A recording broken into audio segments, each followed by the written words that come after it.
Are you totally different when it comes to sex and copulation? Have you judged yourself out of receiving pleasure? Have you judged yourself into receiving pleasure in certain ways and excluded other ways? Would you like to know more about what else is possible with bodies? Would you like to create confidence in the bedroom and beyond? How has your sex life or lack of it affected other areas of your life? Everyone has the potency to be a sexual superhero. Get ready to listen, sense, and play with the sexualness that is you. Now, here's the host of The Pleasure Zone, pleasure diva and body whisperer, Milica Jelenic. Well, hello and good evening, my sweet pleasure seekers. Welcome to The Pleasure Zone. I'm your host, Milica Jelenic, and for those of you who are brand new to my show, you are in for a treat tonight. And for those of you who are not new to my show, you're still in for a treat, because it's always a fun show. And so many of my shows involve a lot of things like information that fascinates me about sex and bodies and pleasure, and so many of them also have to do with my life experience and what I'm aware of. And this particular show is definitely not my area of expertise, and I actually invited a friend of mine who I consider one of the top astrologers for sure in Canada, possibly in the world. So I invited her to be on the show today. I've actually known her for 17 years. It's hard to imagine. Met her in 2001.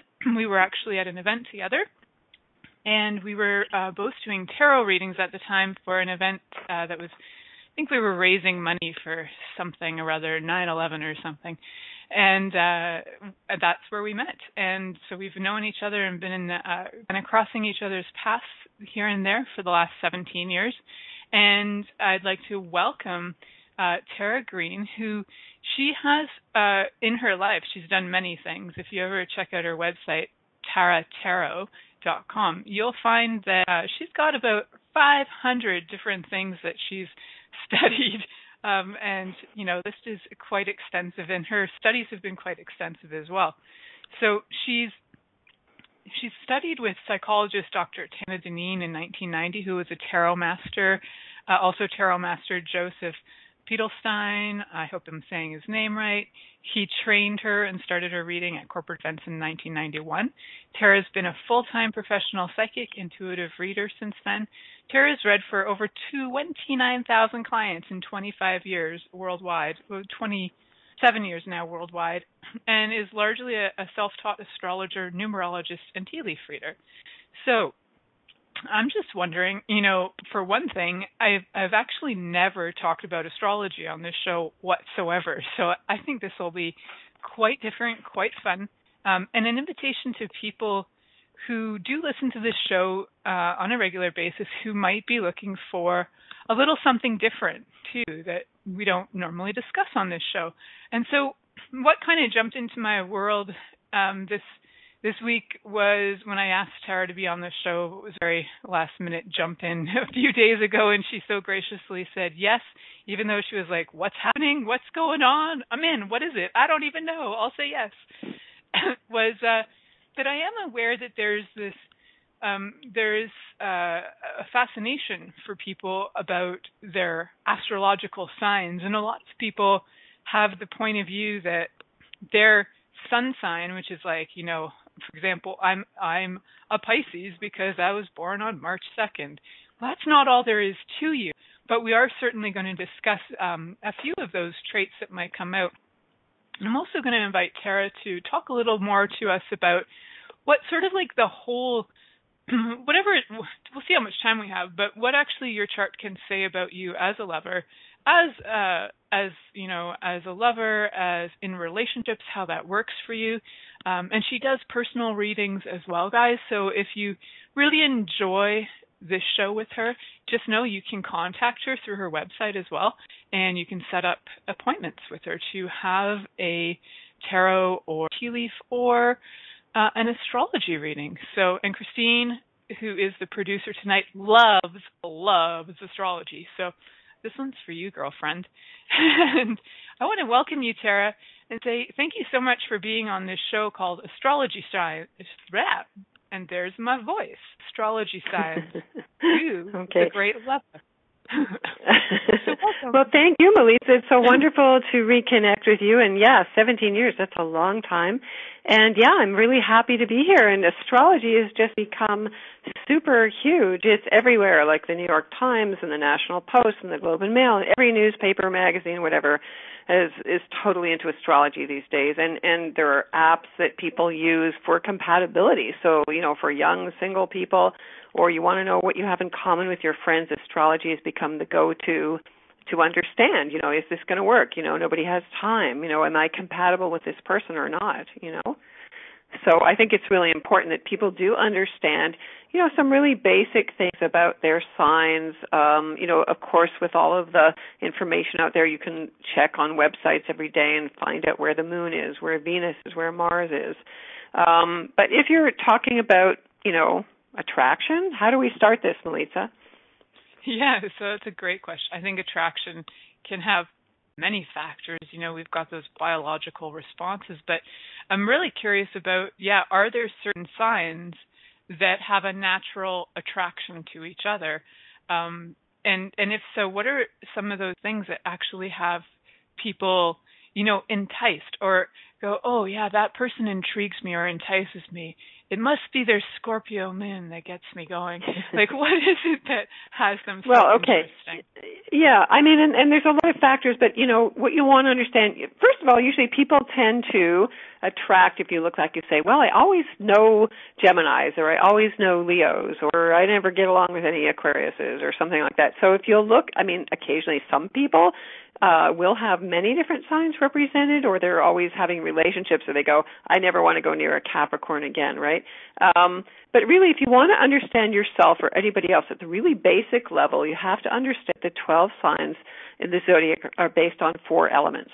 And so elements attract, attracts like, and also opposites attract. That's very, powerful. So the first sign of the zodiac, Aries, is a fire sign. So all the fire signs get along really well. So Aries, Leo, and Sagittarius, those are all fire signs. So, you think about it, you're all in the same vibe, you're in the same element, okay? The next signs, Taurus, Virgo, and Capricorn, all the earth signs, they all get along really well, okay?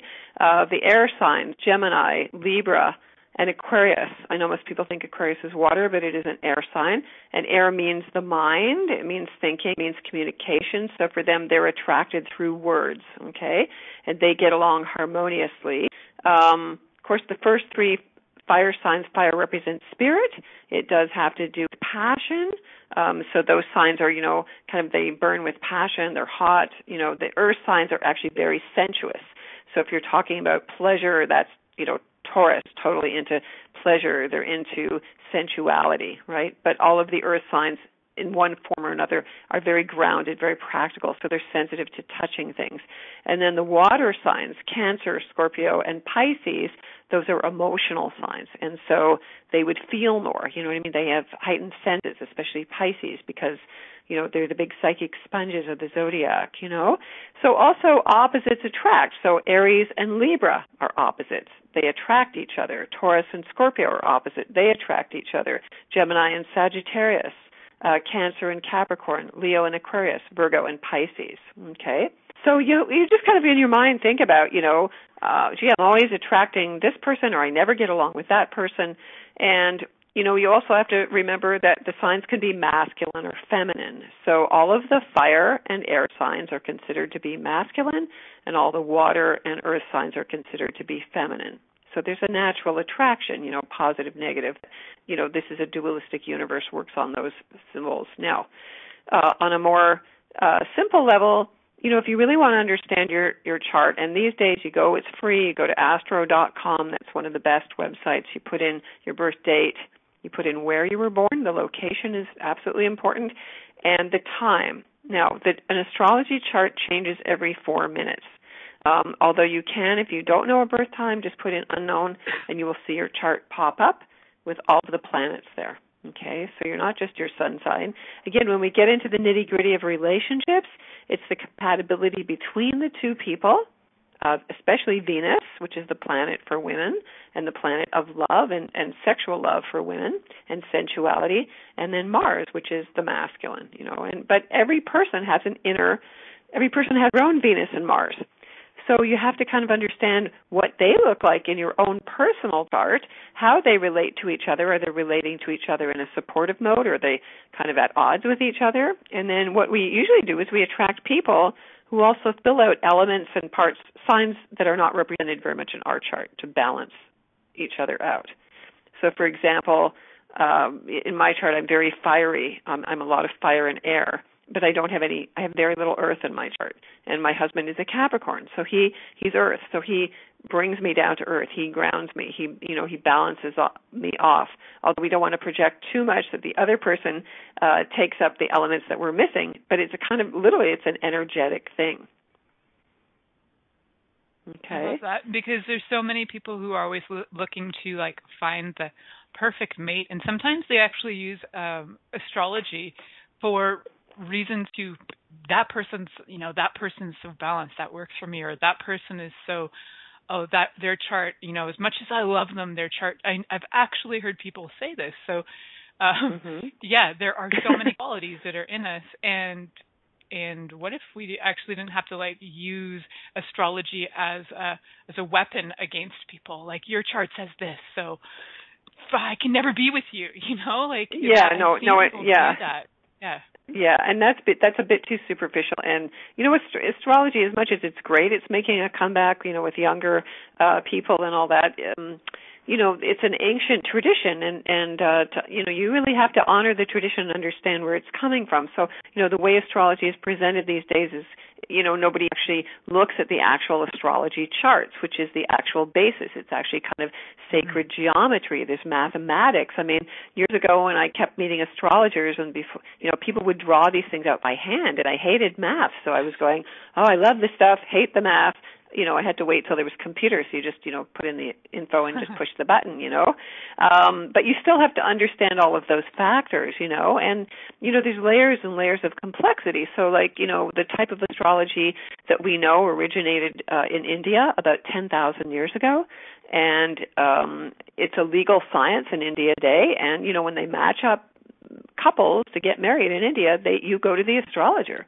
And it's absolutely done through the astrologer. And I have clients today in Toronto who tell me that, Now, that is a different type of astrology. It's called Vedic, or it's based on the actual constellations, so it's what they call sidereal astrology.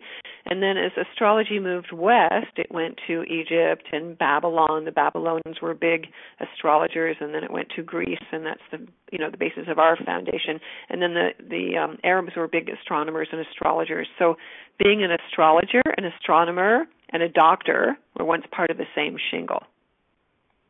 Oh, that's cool. I didn't realize doctors were on that too. Yeah, so you can still diagnose through an astrology chart, and there are astrologers who do that. Yeah. And I get asked, medical questions. I have to say I'm not a doctor. I can't, you can't take what I'm saying as but it is actually really accurate, predictable tool.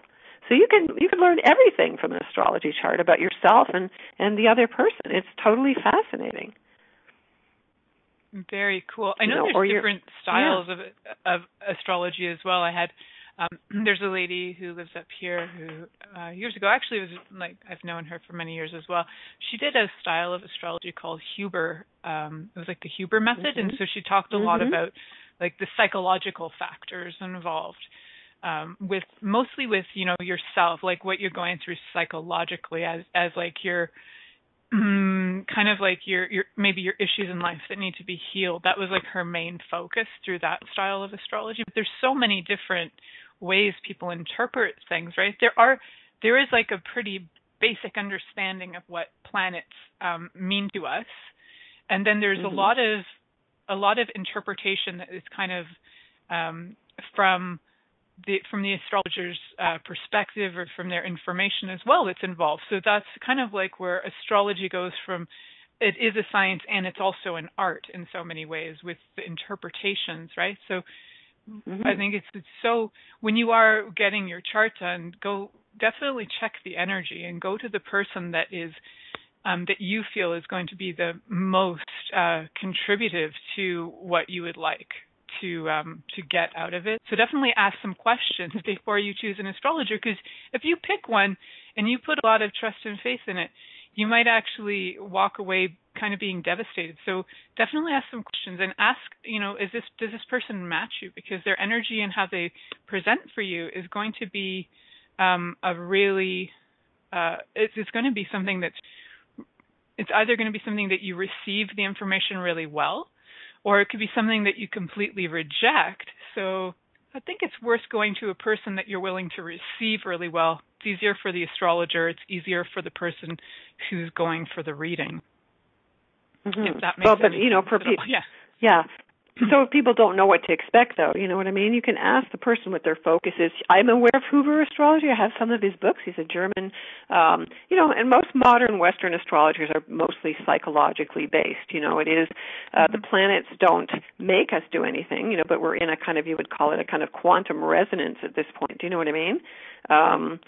And so, we have free will choice, but that's happened to me too. I don't know how many different types of astrology readings I've had from different astrologers. Someone just focused on business. Someone was just focusing on, kind of light things. I like to do a balance. I ask people, what their main focus is, but I do a lot of relationship readings. That happens all the time. They want to know, is it going to work, or they broke up, and are they going to get back together, and what are the chances? And so, then you want to look at, astrology as predictive, but, it's not like fortune telling. You see what I mean? Most astrologers will not call themselves fortune tellers. You see what I mean? And that's like also psychics, I think a lot of psychics want to be more in the consciousness of now. It's the 21st century. I find that it's actually much harder to have one single point this is going to happen, because there's so much more awareness and consciousness going on. And I always like to empower my client. You know what I mean? I like for them to understand themselves. You have to understand yourself first before you can go into relationship with anybody else. So there's always that basic, basically knowing you and getting some of your work done. I know there was a conversation on your Facebook a little while ago about experience, and somebody had was like going out there in the world and had about 4.5 hours of training. And I remember thinking, wow, that's really daring. Like, I've been doing readings for people since I was 12. I didn't get paid for them till I was in my 20s, but I've been doing them regularly for people. And I found it so funny. And yes, the world is different, and consciousness is different right now as well.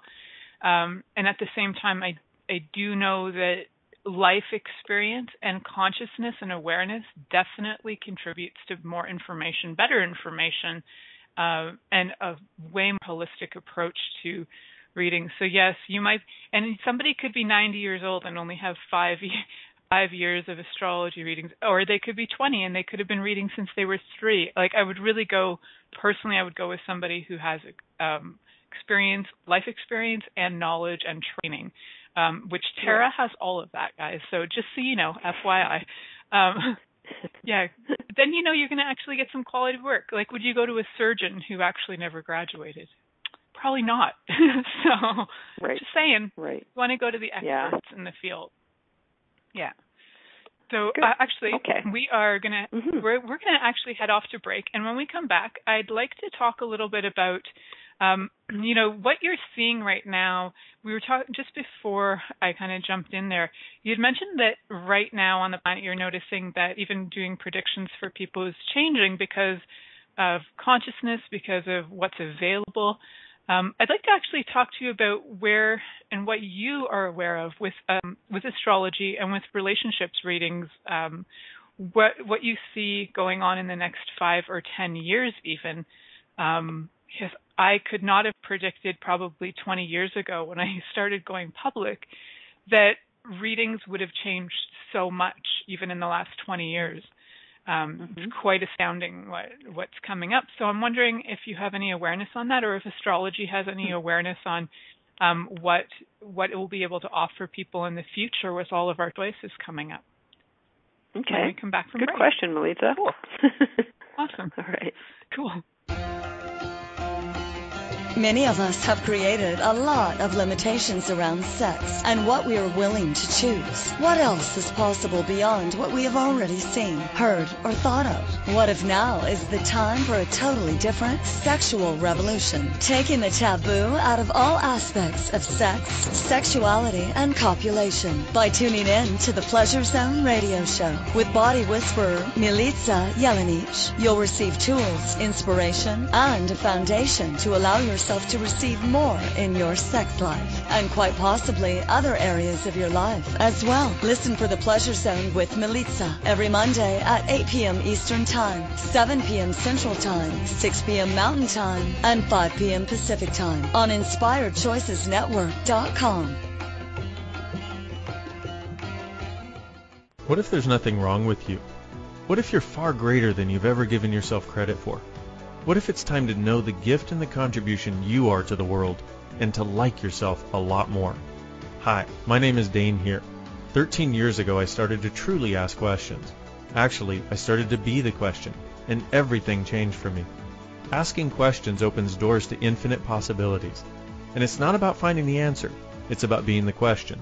Always. What I'm inviting you to step into is something that Einstein, Marie Curie, Newton, Da Vinci, Gandhi, Picasso, and Aristotle all knew to be true. What if no question is too big or too small? What if anything is possible for you? What if together we could create a kinder, gentler, happier world? Is now the time? Go to beingyouclass.com and sign up for a free video series, My Gift to You. beingyouclass.com. What if you, truly being you, are the gift and change this world requires? beingyouclass.com. This is the Pleasure Zone with body whisperer Milica Jelenic. To participate in the program today, please call in the U.S. Call 815-880-8255. That's TALK. Or Canada, 613-800-8736. Or you can Skype us at Inspired Choices Network. You can also make the choice to ask or comment by email at milicajelenic.com. Now back to the program. Hello, everyone. Welcome back to the Pleasure Zone. I'm your host, Milica Jelenic, and tonight my guest is Tara Greene. She's an astrologer and a psychic and so much more. She has about 500 titles under her name. If you check out her website at taratarot.com. It's true, Tara. So check out her website. Okay. And you'll find out lots more about her for sure. And tonight we're talking astrology. And just before break, for those of you who are just joining us now, I was asking Tara, with the way consciousness is moving on the planet now and how things have even been changing in the last maybe 20 years or so, even the last 100 years, last 20 things have really sped up, especially with all kinds of technology and new advancements, or we can call them new advancements, whatever they are, new things showing up. I'm just wondering, what is your awareness about how astrology will be utilized and how it's evolving to still be something of relevance in the future? Especially with relationship stuff.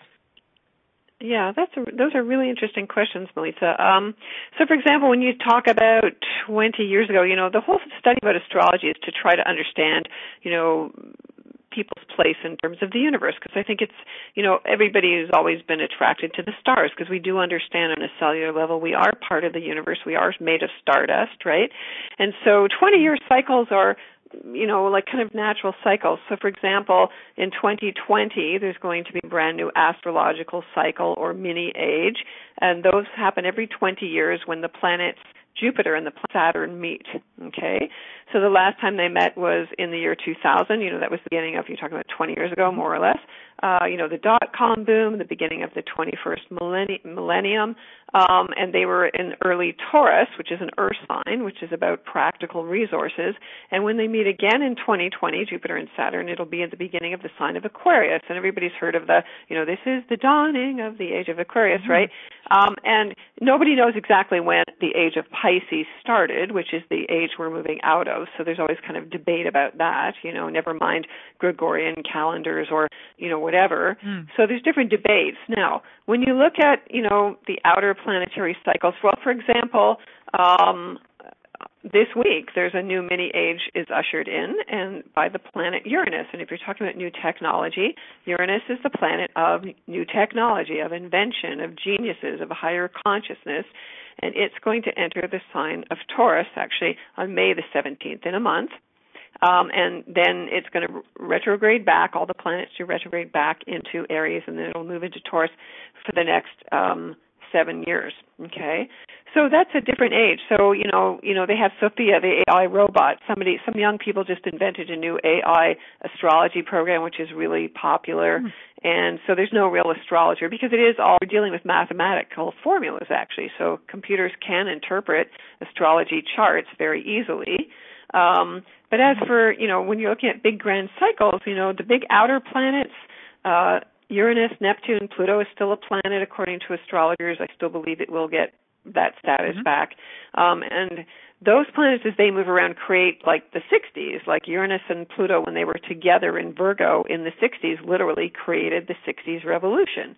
And so for the last, since 2012 to 2015, those two planets were then in a square or a 90-degree aspect to each other, creating all of the changes that have come down in the last few years. I mean, we're still under those aspects. And then, for example, in the U.S., the planet Pluto is going to go back to where it was when the U.S. was formed in 2023 to 2025. So that's considered, reset to zero, new revolution. America will never be the same again. So that we know that, Yay. Right? Now, how it exactly comes about, yeah, I know there's definitely always something happening, and that's the thing. The astrology can be used to guide you. For example, on a really basic level, I follow the sign that the moon moves through every day. The moon every 2.5 moves into a new sign, and that's literally the pulse of the collective mood. Okay, I'm getting this back down to the microcosm now, Milica. So these changes, we're in the middle of them. The next big change is, tomorrow, Saturn moves retrograde. Pluto starts to move retrograde on the 22nd. So these planets moving retrograde, I know most people are familiar with Mercury retrograde. That happens all the time. Chiron, the wounded healer, enters a new sign tomorrow, which is Aries. So that's also for the next 4 years.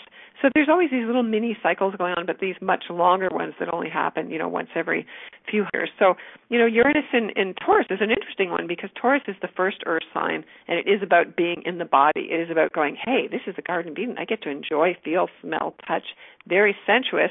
And Uranus is objective. It's scientific. It's cool. It's like a robot. So, yes, they have sex robots being rolled out like crazy now. That's one very obvious thing. A lot of people are going to go, nope, sorry, don't want to deal with the real thing. I'll just have a robot I can program, like in Blade Runner and all that stuff. So that's definitely can happen. I did a whole show about that too. Oh, you did? I did a series of 2 on that coming for the future. Yeah. So definitely check those out. So the robotic sex and the tech sex coming up, and all those ones where people are wearing the there's now apps, I don't know if you're aware of this too, Tara, where you can have your iPhone connected to these different sensory things, and so you can stimulate a person from across the world using an app on your phone connected to a vibrator type device. So all kinds of wild technology. Yeah, there's amazing technology that's available out there right now that's body I'm sure. sex oriented. Yeah. Well, I remember they used to have it. There's actually a lot of. Oh, go ahead. Yeah. What? It's okay. Go ahead. You were going to say Sorry, you kind of broke up there for a second. It's like in, years ago, the movie Sleeper, they had an orgasmatron, and she did it in, Barbarella and all that stuff, right? But so now those things are here, and understandably, so that's going to become much more normal. But the downside is, are people going to really connect anymore on a personal level? A number of people are also going to reject all the technology. You see what I mean? So I think there could be a real split here. People go, no, we don't want all that tech stuff. We want the real thing, So, it'd be interesting to watch how that changes. Now, everything that Taurus rules, each sign governs a whole bunch of things. Taurus rules money. So literally that's cryptocurrency. That's what's going to come in over the next few years, right? So, that's Pluto is also going to enter the sign of Aquarius in 2023, and that's 5 years from now. So that's definitely a whole other age, okay? And that's going to go on for like 20 years after that. So these are, sort of these outer planets as they change signs. Neptune will enter Aries in 2025. And Neptune is the planet of imagination. So when you talk about sex, Venus represents human love, Mars represents human love, Neptune represents spiritual love or that sense of psychic communion, soulmates, all of that. So Neptune's in Pisces right now, so a lot of, projection, a lot of illusions, worshiping glamour, those are Neptunian things, getting, kind of lost, people not being able to tell what's real or what's not, that's Neptune. We're deep into Neptune territory, and we're going to stay there till 2025, and then it'll shift big time, It's really amazing that I like that question, like around like knowing what is real. It's come up a lot for me in the last few years, and it's. Hello? Oh, Milica? Oops. Hello? Oh, shit. Milica? Oh, hi, I can't hear you. Milica, I can't hear you. Okay. I don't know why I can't hear you. Can you hear me? I don't know what's going on here. Now hi, Mercury Tara. just... Hi, Tara. Hi, what happened there?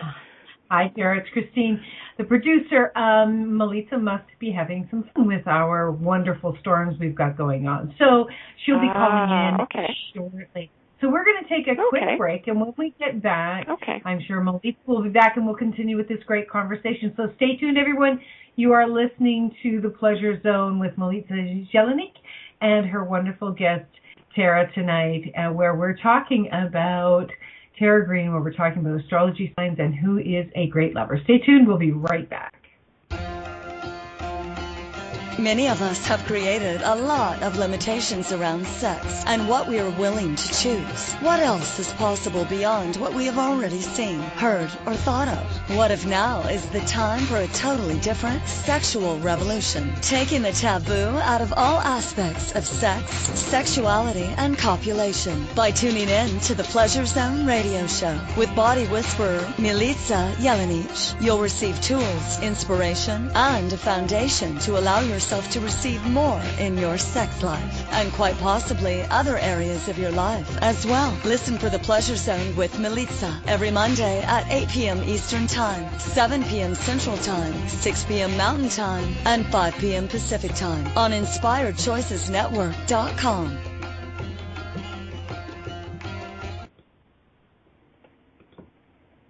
Hello, everyone. Welcome back to the Pleasure Zone. What a fun day we're having here on the Pleasure Zone where, as Tara mentioned, Mercury is stationing direct, her words. Thus, we're going to have fun with some technology tonight, because why not? My actual phone is not working today either, so how many more interesting and fun ways can I learn to actually connect with people that doesn't require technology right now? So if everybody's ready, the rest of the show might actually be just telepathically transmitted to you guys through Tara and I. So if it goes blank, we're actually telepathically transmitting to you. We're like looking at how to create the future in a different way. That's what we're doing. So welcome back. I like Tara. that much better. I remember when all that technology started, I laughed going, oh my God, people can't figure out that we can just do this telepathically. They have to invent machines. Like I thought that was pretty funny, Yeah, we really slowed ourselves down tremendously, so it's quite funny. I was watching that the other day. I went to like a Subway on the way home from Toronto the other day, and the whole shop got shut down because the lady couldn't figure out how to ring in the food. And I'm like, can you take cash? And she's like, oh wait, yeah, I can take cash. I'm like, I have cash. Right. I can calculate for you how much I owe you. It's going to be okay. It's like, wow, you could shut down a whole business just because you don't know how to do math anymore. Yeah, that's the thing. Yeah, like in all the younger generations, like I have a daughter who's 20, and she grew up, with all this stuff, and it's like I'm going, but whatever, it would only take one big sunspot, one big solar flare to wipe it all out, and then where would all these people be? Because everybody, asks Siri, and they're wonderful tools. I love the internet. I think it's great. It's fabulous. But there's also a downside, and if you've never experienced anything else but that, then you're kind of lost. And that's always, that's, I think, Uranus and Taurus has got to be, you've got to balance the practical. You have to know how to add things and do things in real time, not just through the computer, not just through that, mechanical interface. So a lot of this online dating stuff, is this all sort of stuff that's also showing up in astrology as well? Because that's really been huge in the last 10 years. Yeah. Well, I think it was, when Uranus entered its own sign, Aquarius, that's when the internet took off in 1997. So, yeah, I would say you have to watch where Uranus is, because it is, in terms of technology, it is the planet that governs all that stuff. So, yeah, Uranus moved into Aries, which is the first sign indicating new beginning, in 2010, and I guess everybody kind of had a smartphone then. So, we did deeper and deeper, more and more into it. So, the technology becomes more integrated. I mean, Taurus is like everyday resources. Some people do want to get chips in their bodies, you know what I mean? Yeah, some people do. Things like that, Yeah.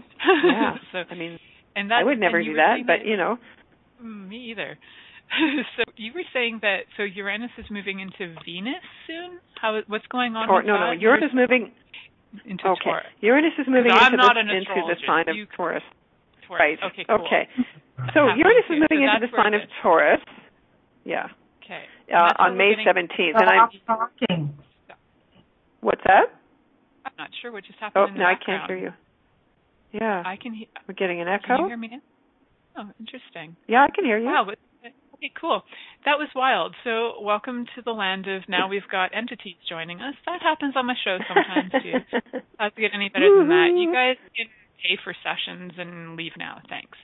So they just love the free information. So so I like that we've actually got all these like intriguing things coming up in May around about technology and bodies. I think there is so much tech out there that is related to bodies, even tech when we're looking at, hospitals and stuff, and there's like technology in there, and there's technology, like I work with technology and bodies all the time. So that's kind of exciting for me that, that this transit's happening, that we're going to have this showing up, and it's going to be a little bit more prominent in people's world. At the same time, I'm a huge lover of bodies, and I love touch, too. Even though if you ever did see my chart, Tara, you'd be like, well, I think you did my chart like years ago once we did something. But I really don't have a lot of earth at all in my chart whatsoever. I've got like one thing that's in an earth sign, but most of it's fire and most of it's water. It's always got that clash going on. No, it's a good balance, actually. And it's funny because everything I do is related to bodies and sensuality, and for me it's something that I really felt like in this lifetime I needed to explore more. It was like missing from my chart, right? It was like, wow, that's something I gotta explore more, and something that I actually had a lot of, I guess you could say, issue with, or like lacking confidence or any of that. Like a lot of that was just not there. I had oodles of confidence to do readings. That never had an issue for me. I would have panic attacks before doing them. I don't even know if you knew that, but I had panic attacks for years. And then I could go and it could get pretty, I started to become aware that I was really aware of people were really afraid of what I was going to tell them. Then it dissipated. But it took me asking a lot of questions about, like, what is this really? Then I realized that it wasn't actually mine. I was just being ultra freaking psychic about other people's stuff, right? So that wasn't an issue for me so much. I could go out and I could manage that. But sex and bodies and touch, that was really intriguing and at the same time intimidating. So even this show 10 years ago would not have been in my reality.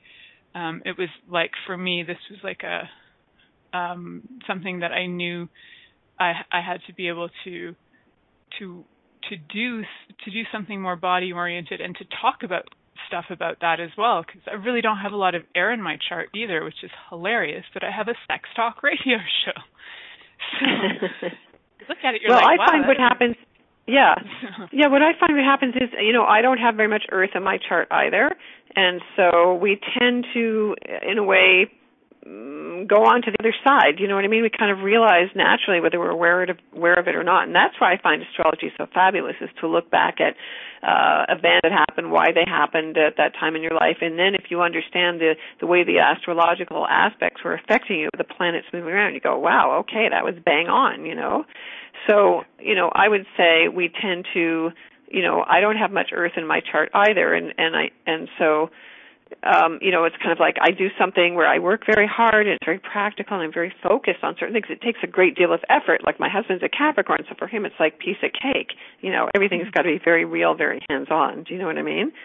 So, everybody adapts. That's why I'm saying it's very important to understand your own chart and what the balance of your own elements are, and then going, oh, I'm going to need this to balance myself out, in a relationship or with my child or, anything like that, right? Yes, for sure. We had a question in the chat room. I think it's actually a really big question. I know that Christine, who is in the chat room, is saying that she'd love to know more about her and her lover. I'm thinking that's a really big question, even though it sounds pretty small, but there's a lot to it. But if you'd like to, there is. So, So Christine, did you say here that you were a Cancer? Yes, she is. You're a Cancer, and your lover is a Taurus, right? Yes. Is that correct? Okay. That's so correct.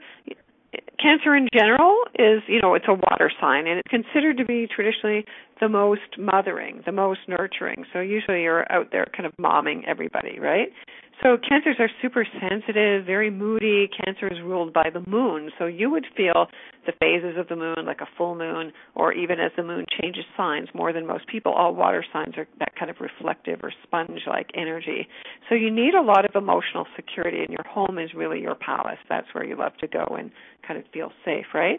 Now, Taurus is also an earth sign. It's a feminine sign, so you both have that modality. Earth and water work really well together.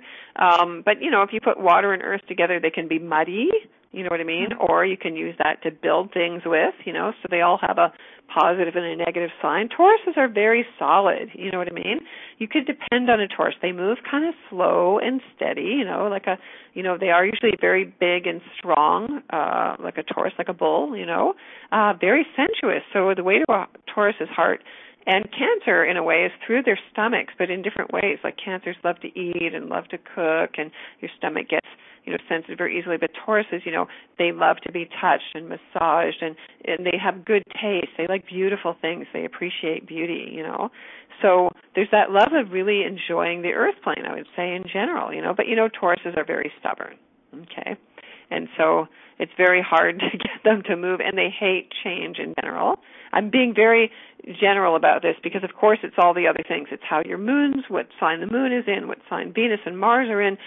There's asteroids called Psyche and Eros. There's an asteroid called Eros, and so if you want to understand your erotic connection, you would get into that as well. So there's, layers and layers and layers. I'm talking very generally here, but generally pretty compatible.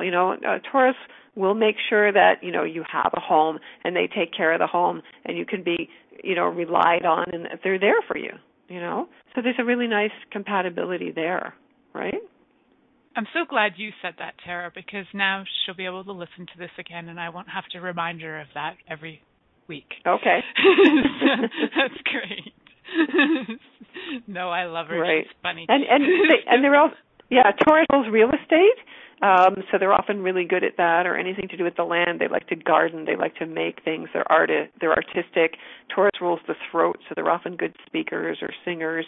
And in Cancer, it's all about mothering, nurturing. You love to take care of people, or the house. Again, the house, interior decorating. Cancers are usually nurses as well. They work well with women, with children. So it's very nice.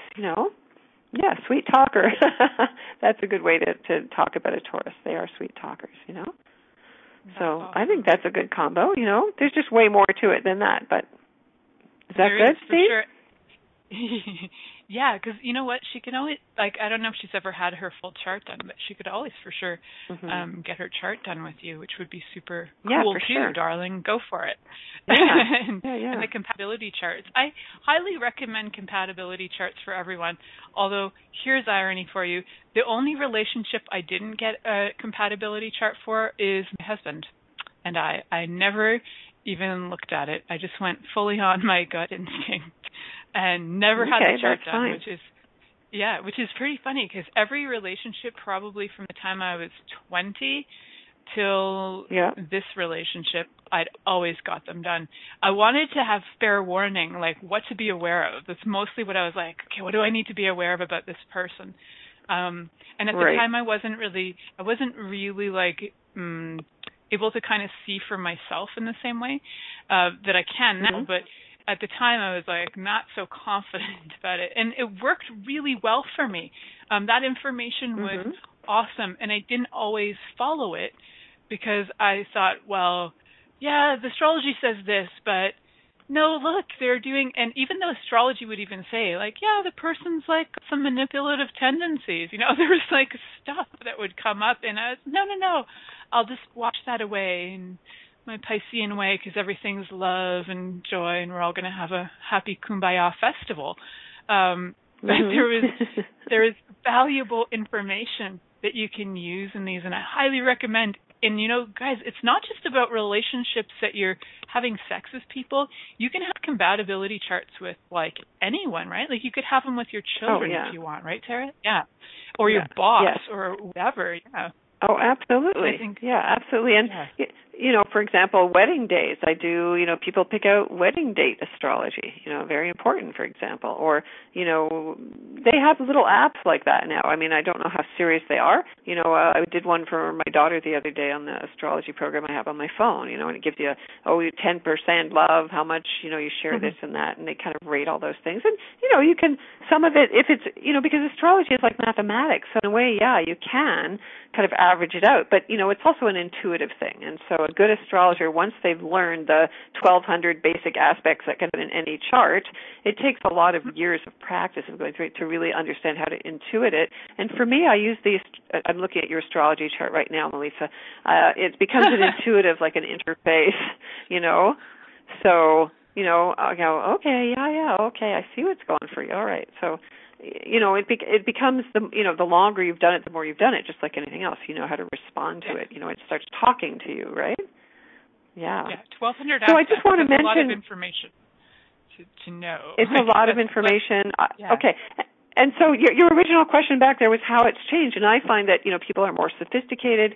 They are more open. I like to read a little bit more on the deeper spiritual side with people that in a relationship that it's not about getting them back or manipulating them or whatever, and it's really about understanding what you needed to work out together karmically. I do talk about karma.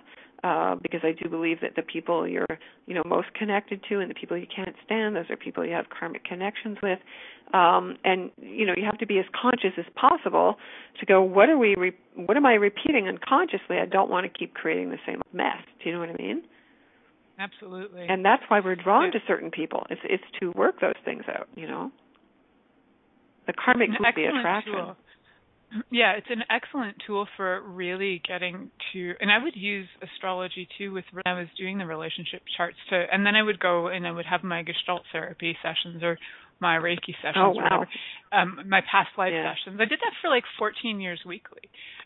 So when I would go for my sessions, but I would use like certain things that would come up in the astrology chart or like transits that were going on. At the time I worked at the Omega Center, so I could get these printouts regularly from the guy who could do the computer printout, right? There's this going on. I need to like look at this issue, right? So if I didn't know what issue I had, I could find an issue so fast. I was so good at it. I was like, I got to heal this. I was like on a healing crusade mission. So it can be such so a that's great like what I was telling people. Yeah, Like the reason it's been so intense the last while is Chiron, the wounded healer, the shaman, has been sitting at the very last degree of the zodiac, for the last few months, and it actually will change signs tomorrow. Aries, it's like 0 degrees Aries. It's like, whoa, starting a brand new cycle that only happens once every 50 years. 50 years. So, Chiron will retrograde back into Aries briefly, and then will retrograde back into Pisces and re-enter Aries next year. But it's sort of like I'm telling people, you got to really get rid of all that crap down there really quickly that's buried in your unconscious. It's a big karmic release, and that's why the shit's really hitting the fan all over the place, and it's a good thing, but you have to be willing to go through it, and see that it's more than yourself. It's also, there's a big collective movement going on. We're all part of that collective too. We are, whether we want to acknowledge it or not. We're not separate from each other or anything. We're all connected. No. So actually, Tara, we have just about 4 minutes left, and I wanted to give you a chance to let everybody know about your great things that are coming up in the next few months. Okay. Well, I am leading a workshop near Belleville, actually April the 27th to the 29th, and there's information about that. Actually, I have an Eventbrite page, and there's one on Facebook, and it's under the title Gathering Womb Wisdom on the Priestess Path. So that's for women only, and it's co-hosted by a woman artist who's got a moon lodge, and so it's very much going to be an empowering weekend. And I'm also going to be at the Grail Lady Fair, which is up in Bancroft, which is fabulous. Again, women's only event. Lots of fun. I met some great women there. This is like it's come back after a few years. It's July 13th to the 15th, and I will be there, and lots of women speakers. And I'm going to start to do some astrology workshops. And a friend of mine is coming from Australia, and we're going to do a workshop on June the 6th. Also at the Centering Place, and we're going to talk about Uranus and Taurus, and I'm going to lead a guided meditation, and she runs something called the Cosmic Intelligence Agency, and I write for them, as do a number of some of the top astrologers in the world.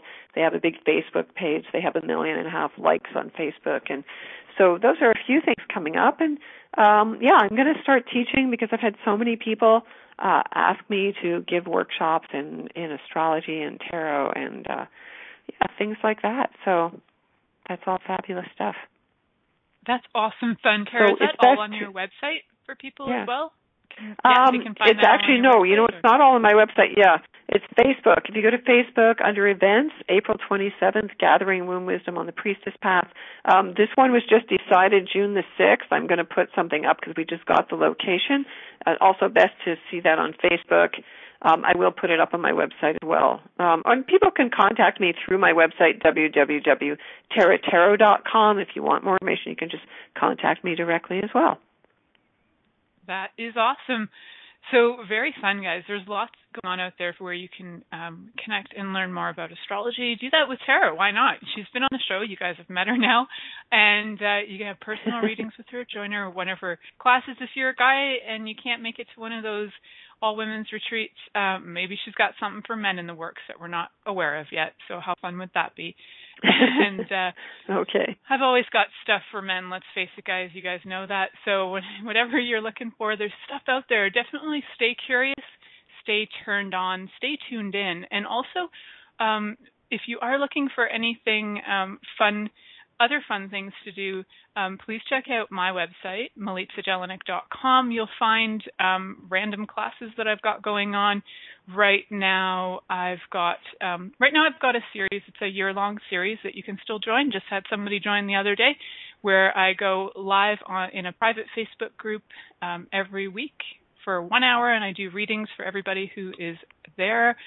And so that's one way to get a hold of me. And also, I have a book club coming up starting on Thursday for the Salon des Femmes book. Learning more about how to use our womanly wiles in the universe for fun. It's a book I've been avoiding, so I know there's value in it for me, so I'm looking forward to that call coming up on Thursday. If you'd like to join, please Facebook message me or join me through my website. You can add yourself to my mailing list, and I will get that information out ASAP. Just send me a message and let me know what you're interested in. I am so grateful for all of you, and thank you, Tara, for coming on today and sharing your wisdom and words with us for this episode.